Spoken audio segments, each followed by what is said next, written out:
اس حرکت کے لیے کسی بھی پروسیکیوٹر یا پولیس آفیسر کو استعمال کر سکتے تھے. تم کیا مجھے استعمال کرتے ہوئے اس لڑکے کو میرے لیے پیغام دیتے تمہیں ایک لمحے کو بھی احساس نہیں ہوا کہ تم بار بار ایک عورت کو استعمال کر رہے ہو؟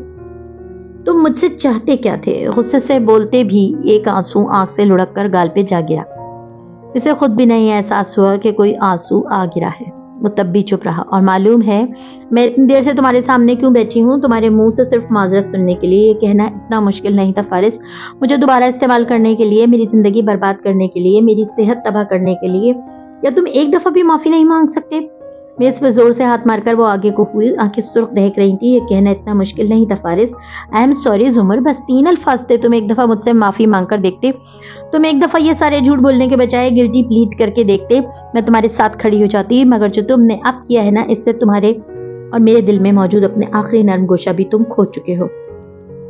تم نے ابھی اس شخص کو گنوا دیا جسے اگر تمہاری بے گناہی کا یقین ہو جاتا وہ تمہاری سب سے بڑی طرفدار بن سکتی تھی. مگر اب پیچھے ہوتے تنفر سے اسے دیکھتے نفی میں گردن ہلائی. اب نہیں.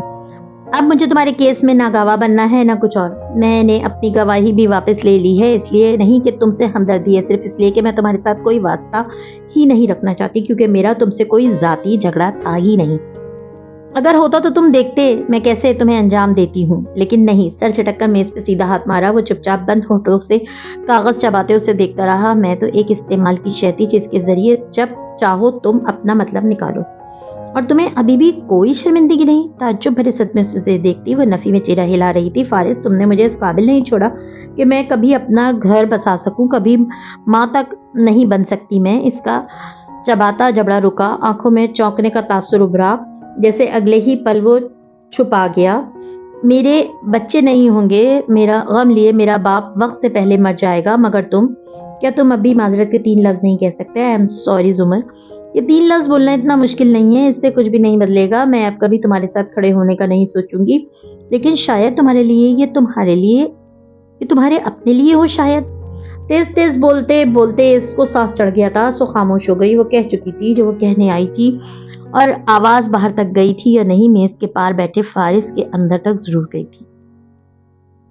وہ آگے کا ہوا ہاتھ باہم ملا کر میز پہ رکھے اور سنجیدگی سے اس کی آنکھوں میں دیکھا. پھر جب بولا تو ایک ایک لفظ ٹھہرا ہوا مگر مضبوط تھا.